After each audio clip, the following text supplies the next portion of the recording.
मित्रों, लोकसभा अध्यक्ष जी ने आज ये सर्वदलीय बैठक बुलाई थी। पुराने 3 सप्ताह से संसद में गतिरोध बना हुआ है। लोकसभा पहले दिन ज़रूर चली थी, लेकिन उसके बाद से कार्यवाही बाधित चली आ रही है क्योंकि हम जेपीसी की मांग कर रहे थे।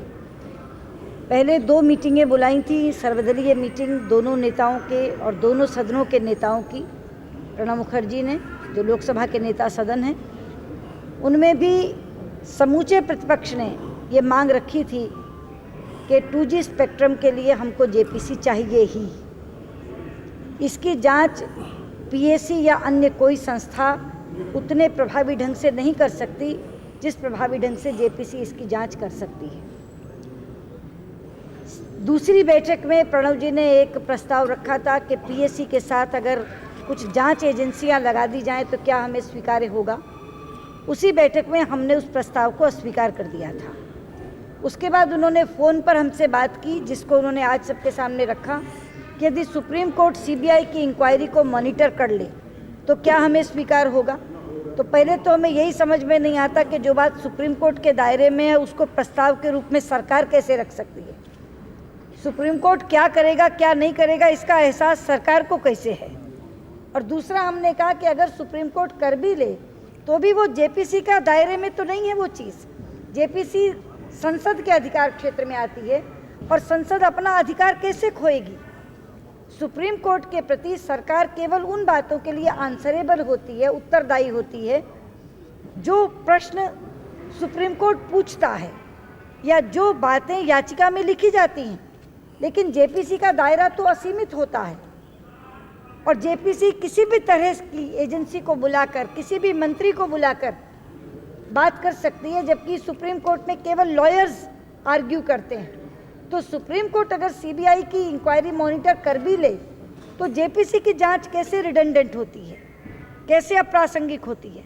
इसलिए हमने इस बात को अस्वीकार कर दिया। और मुझे एक बात बताते हुए खुशी है कि पहले जो दल थोड़ा बहुत संकोच के साथ जेपीसी की बात करते थे, आज सबने निसंकोच भाव से जेपीसी की मांग की। तो प्रतिपक्षी एकता इस पर और ज़्यादा दृढ़ होती जा रही है। सारे के सारे प्रतिपक्षी दलों ने एक स्वर से कहा हमें जेपीसी चाहिए, और अगर जेपीसी सरकार नहीं देती तो संसद की कार्रवाई नहीं चल पाएगी। ये बात हमने अध्यक्ष जी को भी कह दी। उन्होंने कहा कि अगर केवल हम प्रश्नकाल चलने दें तो हमने कहा उससे क्या फ़ायदा होगा। 1 घंटे के लिए आप प्रश्नकाल चलने देंगे, अगर चले तो संसद पूरा चले। हमने यहाँ तक कहा कि अगर आज सरकार शाम तक जेपीसी मान ले तो कल सुबह से आप संसद चलाइए, हम रात को देर तक बैठने को तैयार हैं। जितने घंटों की कमी हुई है वो सारे घंटों की आपूर्ति करने को तैयार हैं। विधेयक पारित करने के लिए तैयार हैं, चर्चाएं करने के लिए तैयार हैं। लेकिन एक बार जेपीसी मिले तब, और अगर जेपीसी सरकार नहीं देती तो फिर संसद की कार्रवाई नहीं चल पाएगी। ये बात हमने उन्हें बहुत साफ कह दी और समूचे प्रतिपक्ष की यही मंशा है। एनडीए के तो नेता मेरे साथ खड़े ही हैं, लेकिन बाकी भी प्रतिपक्षी दलों की तरफ से यही बात कही गई कि जेपीसी की मांग पर हम अड़े हैं और सरकार जेपीसी दे तो सदन कल से चल सकता है। सरकार की तरफ से कोई आश्वासन नहीं मिला। सरकार ने तो यही कहा कि पीएसी देख तो रही है, अगर सुप्रीम कोर्ट सीबीआई की इंक्वायरी मॉनिटर कर ले तो 2 चीज़ें हो जाएंगी, आप मान जाइए। उन्होंने अपनी ओर से जेपीसी को अस्वीकार किया। In so many words Pranab Das said that the demand of JPC is unacceptable to the government. Madam, एक सवाल जो सीबीसी के अपॉइंटमेंट पर जो आपने जो सवाल उठाए थे, अब सुप्रीम कोर्ट ने भी बहुत सारे सवाल उठाए हैं, वो कैसे काम कर सकते हैं।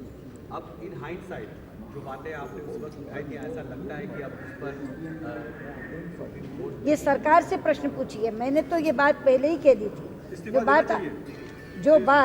ये बात आप सरकार से पूछिए कि आप ऐसे सीबीसी को कब तक रखेंगे या क्या करेंगे, ये आप प्रश्न उनसे पूछिए। मुझे तो जो बात कहनी थी मैंने अपनी कमेटी में कह दी थी।